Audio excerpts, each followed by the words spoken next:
This is Leonard Davis of the Newport Beach Historical Society.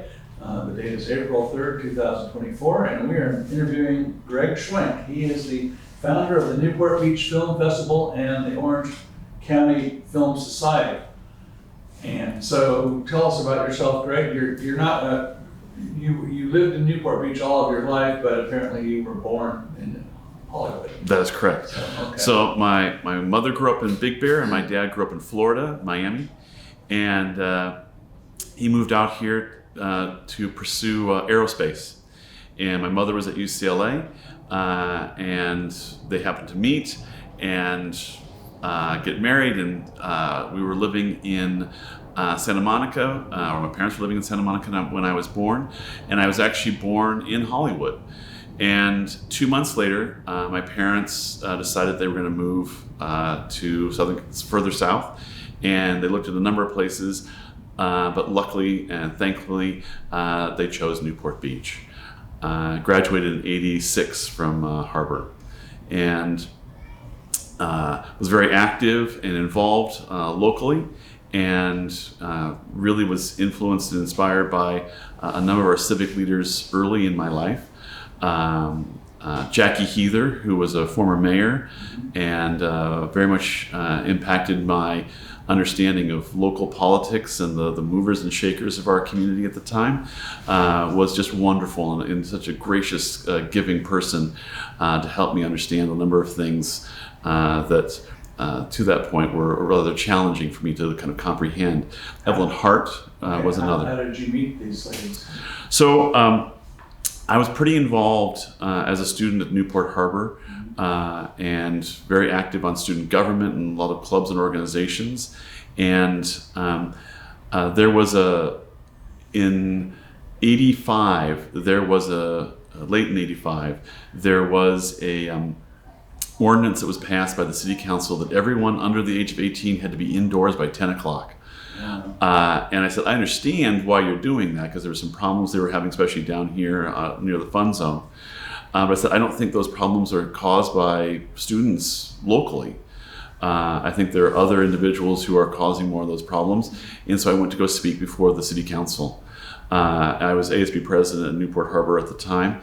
And so I think it was important for me to speak up on what I felt was something that wasn't fair. I understood the concern, but I thought it wasn't fair. And Jackie Heather appreciated that. And from that, there was a youth ad hoc committee that was formed. And that was my first foray into local government and local politics. And so you were put on this committee? That's correct. Okay. And you had people, Doug Kavanaugh, the founder of Ruby's. You had Bill Hamilton, legendary local, was on that, and a number of other individuals from both Newport Beach, Corona Del Mar, and throughout the community who had a great calling and care for the youth of our community. And the one thing I'd say that sprung from that as a long-term process was the Youth Commission. I think that's still in service today, getting the Youth in Government program and engaging young people, students from both Corona Del Mar and Newport Harbor, involved with local government. So I'm pretty pleased with that. And then from that, became more involved with local city campaigns, city council races, things like that. And then I ended up going up to school in Northern California at UC Berkeley, and my degree was in the political economy of industrial societies, a combination of political science, history, and economics. And I was working my way through school doing research work, and the Spanish government hired a group on campus to analyze the regional impact or the economic impact of regional film production. And from that, I started building up a very deep contact and a deep appreciation for the entertainment industry, kind of the business side of show business. And about a year or two after that, I ended up getting hired by Citigroup, and I worked in investment banking for about 15, 20 years. And that was really made most of my money, and most of my career was spent in that. In the midst of all of that, interestingly enough, I was very active with helping certain people run for city council. People who were really great. Some of them made it, some of them didn't. People like Sterling Wolf, who was an amazing gentleman here in Newport Beach and wonderfully supportive for me and others. Norma Glover was the one that I helped, and she had encouraged me to join the Economic Development Committee for the city of Newport Beach. And that was really, again, an additional education to understand kind of the importance of local businesses and the role that government can play, or the lack of government might play in building those businesses and helping those companies, and really helping to build our community. And so it was from all of that and that combination together that there was an opportunity to forge and refound the Newport Beach Film Festival. There was some attempts in the past that didn't turn out so well. And so what led to starting the film festival? What idea? I mean, there was some vision you had. So I'm the co-founder, to make sure everything's clear on this. So there's Todd Corderero, and Todd and I started the film festival 25 years ago. And what had happened is that there were ideas and concepts for a film festival. And as I said, there's a former festival that had gone bankrupt, had not done so well. It had taken place in Garden Grove and Irvine and Santa Ana, all throughout Orange County. I'd gone out to the Palm Springs Film Festival several times before even thinking about the Newport Beach Film Festival concept. And I said, this is a really cool thing. This is a really unique experience of seeing films and meeting the people both in front of and behind the camera. And probably the turning point, or probably the inflection point for me was in 1991, I was out at the Palm Springs Film Festival, and Jimmy Stewart was doing a lecture. And I had the opportunity to, they had a Q&A at the end, and I kept raising my hand, but never was called upon. But I said, this is it was a really neat experience to hear him talk about making films and his perspective as an actor and all sorts of different things. And so as I was walking out, I felt this hand on my shoulder, and I turned around, and it's Jimmy Stewart, and he goes, "What was your question?" And so I asked him, and he said, "Let's go sit down." And we sat down for 40 minutes and talked. You really got lucky at that one. Yes, that was very fortunate with that. And it was just one of those great experiences of talking to a living legend about everything from his experiences with Frank Capra and Hitchcock and a whole host of other things on a very, very personal level. And at the end of that, I said, I said to myself, this is what a film festival is. I want to do this all the time. And it wasn't until almost a decade later that we had the opportunity to found the Newport Beach Film Festival. What had happened, I had talked with a number of people in the community about the idea of a film festival, and Todd had grown up in Irvine, and so had a great deal of knowledge about Orange County as well, and said, look, this is a perfect place for a major festival. And at that time, sat down with the economic development team at the city. This was what year was this? This was 1999, and heading into our first festival in 2000. And at that time, Rosalind Williams was the head of the Conference and Visitors Bureau, which has now become Visit Newport Beach and Newport Beach and Company. But Rosalind, she was just a force of nature and a wonderful, amazing woman. And I remember sitting down with her and talking to her about some ideas. And she said that Newport would be a perfect place and she'd be very supportive of it. And then went to a number of council members that I respected and felt their input would be wise. And everyone said this would be a great idea. And so I believe in March of 2000, we hosted our first film festival. And where did you do that? That was primarily at the Lido, and at the Big Newport was our opening, and at our Lido Theater and at Big Newport Theater. And then we also utilized the Orange County Museum of Art, which has now since moved to Costa Mesa and the Sager Smith Center complex. But had about 100 films, which is quite large for our very first year. And we actually opened with the 50th anniversary of Sunset Boulevard. And Billy Wilder, the director, wrote a very touching letter. And we had A.C. Lyles, who was legendary producer from Paramount, who knew Mr. Wilder rather well, and AC was at the time, he was the longest serving employee in the history of Paramount. He had been he passed away a number of years ago, but I think he was an employee for something like 87 years or something amazing like that. But he was one of those great raconteurs, just one of these people he knew everyone in the industry, and he came out and was our first guest. And the post party was held at the Marriott, the Newport Beach Marriott, which is now the Vea, and it was really beautiful, a very beautiful affair, very nicely done, and we had a number of other successful films that year, and we finished the festival and felt that it was a positive experience, and the community really embraced it. And Todd and I said that we were committed to doing a second year, and it's grown into 25.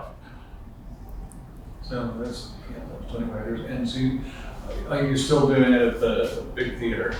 So now and I believe it's been closed. Are you going to be involved with the reopening?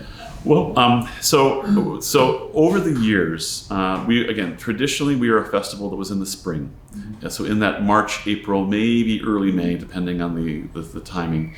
That's a great time for Newport. It's a beautiful time of the year for the city. It's not the strongest time to find films that you want that are going to go on to win an Academy Award or other prestigious awards. It's very early in the cycle of festivals. The Cannes Film Festival, which everyone hears about, that's in May.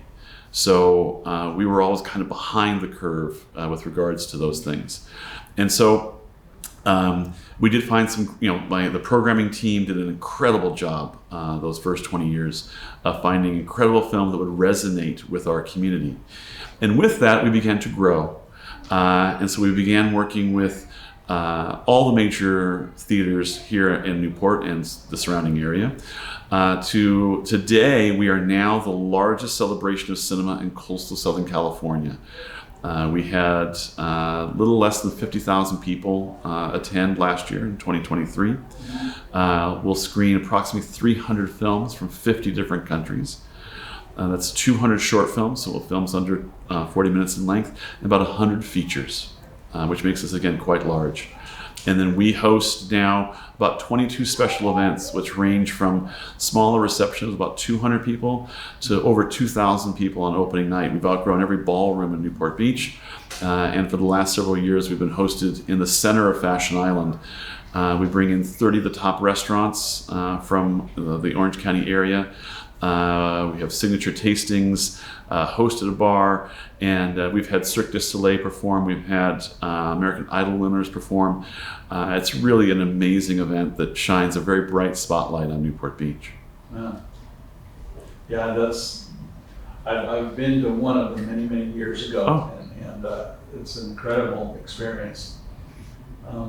So what else are you doing these days? Or it sounds like this would take up all your life to handle this. It does. During the Great Recession, I left investment banking and focused on the film festival because it was in a very difficult spot. And then I also have been very fortunate for the last 22 years to be an adjunct faculty at Cal State Fullerton. I teach film marketing and event marketing. And so have really been able to hone that focus and work with some amazing students. Fullerton has some great kids, and I'm really proud of what they've done for the festival, but also what they've achieved in their careers. And then I started a family, and that has taken up all the extra time I ever had anywhere. And really, both Todd and I have been exceptionally proud of the growth of the festival. It's something that we look at, and when we think back 25, 26 years ago when we were thinking about it, there's no way we would have foreseen the growth in the festival. And I look at the impact we've had on filling our hotels and filling our restaurants, and also celebrating the art of cinema, which for us is the most critical thing, and bringing our community together through film. When we started the festival, we said we want to reflect the rich diversity of Newport Beach, and especially Southern California. And I look at the different spotlights we have now that really celebrate film from around the world and engage and connect with the communities that make Southern California so unique. And Newport is the perfect meeting place for that. It's a beautiful backdrop. It would be, if you were looking for, and people have talked about this, sort of the Cannes of Southern California, we're it. It's just a beautiful location. We've got great venues as far as our theaters, and our resorts are second to none. I mean, we have those great spaces for which these things can take place, and it's really special. And so you're correct, it does take up a great deal of time. We were already starting to plan our 25th anniversary around this time last year. So we were planning 2 festivals basically back to back, or in tandem. And so we look at, we are very far along with the planning for our 25th celebration. But there are things that we're adding in. You mentioned the Lido Theater, and we're working very closely with Fritz Duda and the Fritz Duda Corporation about utilizing that and doing even more going forward. Any idea when they're going to be done with all that? I would probably say the summer.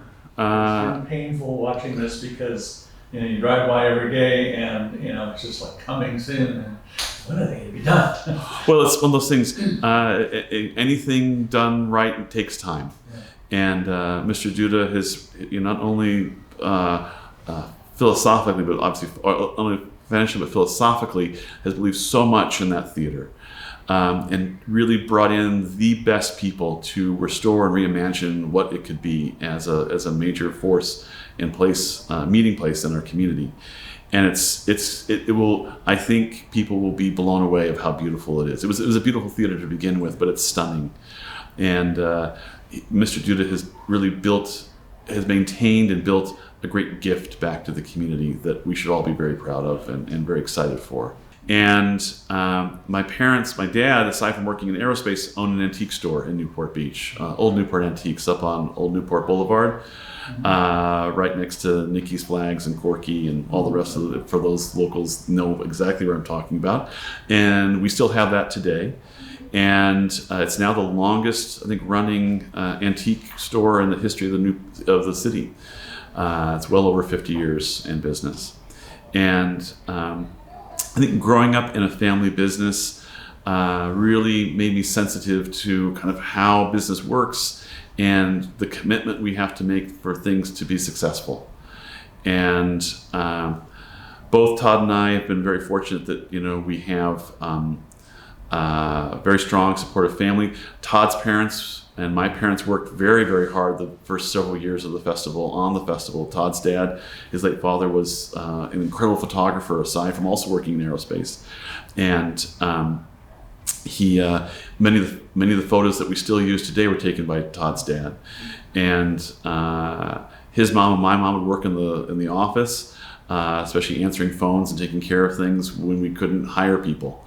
My dad and my brother and myself would be the first people to help load and unload his van full of programs and other promotional materials. So it was very much a family affair on both sides of both Todd Corderero and with myself. So where do you live now? I live in Costa Mesa. Okay. And then in Newport Heights, basically. Okay. And then the lines are kind of blurred all in that area. It is very much so, yes. But we've... how you tell the difference of which town you're in? It's the street signs. Yes, the color. Each ones have the blue and yellow, and Costa Mesa has a little more plain. But I mean, if you're going down the street and suddenly the street sign, this type changes, then you've crossed the street. There you go. So. Again, my wife and my young son, we really love Newport Beach. And one child. One child, yes. It's really been one of those things where What's your wife's name, by the way? Vanessa. Vanessa, okay. And it's very fortunate to have grown up here and to live here. When I was growing up, and I have the other part of it is having grown up here, I have deep roots with friends of mine from junior high school. My best friends I've known since our elementary school. Just went out to lunch yesterday with 2 of them, and but it's one of those things where you work so hard to try and figure out how you can have the lifestyle and enjoyment of your youth. I mean, there's no way, my father would often talk about, there's no way that we could afford to buy the home we grew up in. I think it's true for most people here in Newport.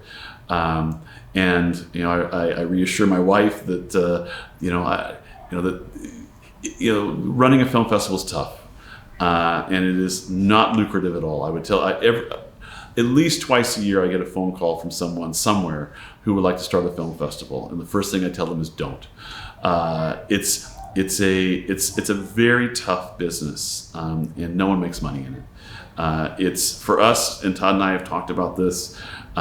We depleted a lot of our retirement to help fund the festival when things were lean, and it's one of those things where it's not about the money; it's that we care very, very much for our community, and we want to see this thrive and grow, and we are exceptionally excited to see where we are in our 25th year. And if you look at the events that we now host and the ability for us to engage with our Guild and Academy members that live in Orange County, our opportunity to bring in people from LA, San Diego, Inland Empire, but around the world, it's a really special thing that we have been able to be part of, and we're very proud and very honored to be able to do this. But it is a calling that I would not inflict on anyone else. And I tell people that do call and ask about, or reach out about starting a festival, that there are other ways you can do these kind of things that maybe you should start with before you start a film festival. But it is something that we're, again, very proud of. And you obviously enjoy what you do. Almost certainly. It's not drudgery. Yeah. It's just, again, having a background in investment banking and having, over that career, met hundreds of entrepreneurs. These are people who did exceptionally well. When you're talking about something like a film festival, you work very, very, very hard for 12 months for 8 days of existence. And that can be very stressful, to say the least, but it's also something that you can be impacted by external forces in ways you could never imagine. For example, in 2020, we had some grand plans for our 21st year. And we had all these things in place. We put all this money in, and about 3 weeks before the festival, we were closed down because the state was closed down because of COVID. And we're still paying that off. And it's one of those things where, it was a crippling process for us. But one that we were so thankful that everyone that we cared about pulled through as well as they did. And now we're back, and we're very excited about what we were able to do. And that's really what moved us to the fall. Gary Sherwin, who's president of Visit Newport Beach and Newport Beach and Company, he had always wanted us to, it was always encouraging me to take a look at moving the festival in the fall. And he was very prescient with that. And so now, because of COVID, we were forced to move to the fall in 2021. And that did exceptionally well, and we're never going to move back to the spring. We will always be a festival in October. And it's done very, very well. And now with our events, we have, for the last several years, hosted our honors event, which has attracted amazing talent from Hollywood and around the world, and that's usually held at the Balboa Bay Resort. We've held our awards chatters with the Hollywood Reporter and Scott Feinberg, who's a very well-known pundit as far as the awards circuit. And that's usually been held either at the the resort at Pelican Hill or at Fashion Island. And that's the other thing is last year when we had the strikes, first time in 60 years, the dual strikes with the writers and the actors. That affected you. Deeply. But we're pulling out of that. And what that did force us to do was to rethink kind of what we do and how we do it with the means that we had at that time. And so our partnership with Fashion Island and the Irvine Company, our opening night has a huge main stage with a big LED wall, and usually that goes up and down on the same day. Well, we were able to think through what we'd like to do last year, and we were able to maintain that stage and that LED wall Thursday through Sunday. And that allowed us to program in a main stage during the festival, during the opening weekend. And what was cool with that is that brought in a whole other crowd of people we hadn't had before, and it opened up an opportunity to bring in people like Rainn Wilson from The Office. He had written a book on spirituality, so he couldn't, because of the strike, talk about his work on The Office, but he could talk about his book and about his view of the world and how that's influenced and impacted his acting. And so that was a fascinating discussion. We also could bring in people who were not in front of the camera or who were not writers. So we worked on bringing in, we've always had a very strong music component of the festival, and we brought in Mark Ronson, who did much of the music for Barbie. And he's a legendary writer and producer of music. Worked with like Amy Winehouse, Lady Gaga, Bruno Mars, a whole host of people. He was amazing. And then we had Judy Blume and her team behind the film adaptation of her book. So this proved to us that we could be doing these events during the day in Fashion Island and bring out a very large crowd. And so I can say that for going forward, we're going to be expanding that and doing even more with other disciplines within the art of filmmaking. So I think one of the most important things I can say about the Newport Beach Film Festival is it's a festival for everyone. Even after 25 years, I still get people, friends of mine, that will say, oh, I've wanted to go, but I thought it was only for people in the film industry. And the beautiful thing about the Newport Beach Film Festival is it's open to everyone. And we try to keep the price points very, very inclusive and very accessible. It may be an elegant, beautiful event, but anyone can go and everyone can feel like a VIP. Sounds exciting. Well, I think we've covered a lot of ground here. I've learned a lot myself, and I just want to thank you, Gregg, for coming in here today and talking with us. And this is Leonard Davis signing off for the Newport Beach Historical Society. I want to thank you, and I want to thank the Newport Beach Historical Society, not only for today, but for all the things you do in the community. It's so important to understand where we came from to get a better idea of where we're going. And history and the history of Newport Beach is very rich. And very beautiful and very, very important. And so I just want to thank you on behalf of the Newport Beach Film Festival for allowing us to share sort of where we came from.